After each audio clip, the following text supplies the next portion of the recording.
Madani ke laut. Salam sejahtera.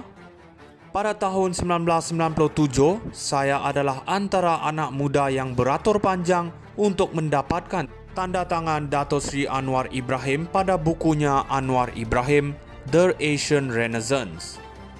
Ketika itu Anwar digambarkan sebagai pembawa perubahan yang bakal membangkitkan Malaysia ke arah kebangkitan semula. Namun, apa yang berlaku hari ini, selepas 22 bulan sebagai Perdana Menteri, imej Anwar sebagai pemimpin Madani semakin pudar. Pentadbiran beliau bukan saja tidak membawa perubahan yang diharapkan, malah kini lebih teruk dengan skandal kewangan, rasuah dan penyalahgunaan kuasa. Jabatan Komunikasi Komuniti JKOM yang dahulu bertanggungjawab menerangkan dasar kerajaan kini lebih berfungsi sebagai alat propaganda, menjadikan keadaan lebih buruk daripada sebelumnya. Pentadbiran Anwar yang sepatutnya menjadi model pembaharuan sebenarnya lebih kepada politik lama berasaskan pemusnahan dan penyisihan. Ini menjadikan kerajaan Madani tidak lebih daripada ilusi yang menuju ke laut luas tanpa hala tuju. Pada usia 75 tahun, Anwar sepatutnya fokus pada meletakkan nama baik dalam sejarah negara, bukan sekadar berusaha mengekalkan kuasa dengan cara lama. Madani ke laut, ternyata Malaysia memerlukan lebih daripada sekadar retorik. Madani ke laut. Salam sejahtera. Pada tahun 1997, saya adalah antara anak muda yang beratur panjang untuk mendapatkan tanda tangan Dato' Sri Anwar Ibrahim pada bukunya Anwar Ibrahim, The Asian Renaissance. Ketika itu Anwar digambarkan sebagai pembawa perubahan yang bakal membangkitkan Malaysia ke arah kebangkitan semula. Namun, apa yang berlaku hari ini, selepas 22 bulan sebagai Perdana Menteri, imej Anwar sebagai pemimpin Madani semakin pudar. Pentadbiran beliau bukan saja tidak membawa perubahan yang diharapkan, malah kini lebih teruk dengan skandal kewangan, rasuah dan penyalahgunaan kuasa.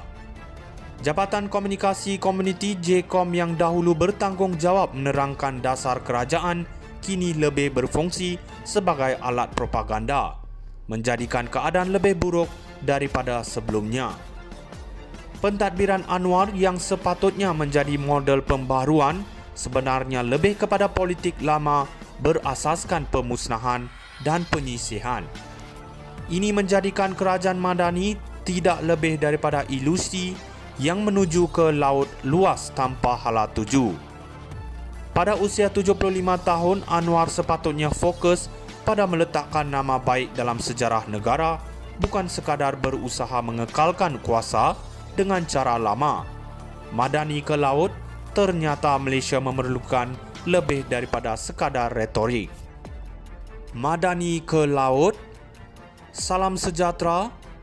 Pada tahun 1997, saya adalah antara anak muda yang beratur panjang untuk mendapatkan tanda tangan Dato' Sri Anwar Ibrahim pada bukunya Anwar Ibrahim, The Asian Renaissance. Ketika itu Anwar digambarkan sebagai pembawa perubahan yang bakal membangkitkan Malaysia ke arah kebangkitan semula. Namun, apa yang berlaku hari ini, selepas 22 bulan sebagai Perdana Menteri, imej Anwar sebagai pemimpin Madani semakin pudar. Pentadbiran beliau bukan saja tidak membawa perubahan yang diharapkan, malah kini lebih teruk dengan skandal kewangan, rasuah dan penyalahgunaan kuasa. Jabatan Komunikasi Komuniti JKOM yang dahulu bertanggungjawab menerangkan dasar kerajaan kini lebih berfungsi sebagai alat propaganda, menjadikan keadaan lebih buruk daripada sebelumnya. Pentadbiran Anwar yang sepatutnya menjadi model pembaharuan sebenarnya lebih kepada politik lama berasaskan pemusnahan dan penyisihan. Ini menjadikan kerajaan Madani tidak lebih daripada ilusi yang menuju ke laut luas tanpa hala tuju. Pada usia 75 tahun, Anwar sepatutnya fokus pada meletakkan nama baik dalam sejarah negara, bukan sekadar berusaha mengekalkan kuasa dengan cara lama. Madani ke laut, ternyata Malaysia memerlukan lebih daripada sekadar retorik. Madani ke laut. Salam sejahtera.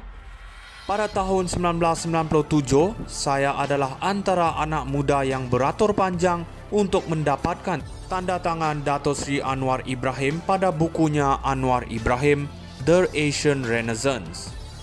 Ketika itu Anwar digambarkan sebagai pembawa perubahan yang bakal membangkitkan Malaysia ke arah kebangkitan semula. Namun, apa yang berlaku hari ini, selepas 22 bulan sebagai Perdana Menteri, imej Anwar sebagai pemimpin Madani semakin pudar. Pentadbiran beliau bukan saja tidak membawa perubahan yang diharapkan, malah kini lebih teruk dengan skandal kewangan, rasuah dan penyalahgunaan kuasa. Jabatan Komunikasi Komuniti JKOM yang dahulu bertanggungjawab menerangkan dasar kerajaan kini lebih berfungsi sebagai alat propaganda, menjadikan keadaan lebih buruk daripada sebelumnya. Pentadbiran Anwar yang sepatutnya menjadi model pembaharuan sebenarnya lebih kepada politik lama berasaskan pemusnahan dan penyisihan. Ini menjadikan kerajaan Madani tidak lebih daripada ilusi yang menuju ke laut luas tanpa hala tuju. Pada usia 75 tahun, Anwar sepatutnya fokus pada meletakkan nama baik dalam sejarah negara, bukan sekadar berusaha mengekalkan kuasa dengan cara lama. Madani ke laut, ternyata Malaysia memerlukan lebih daripada sekadar retorik.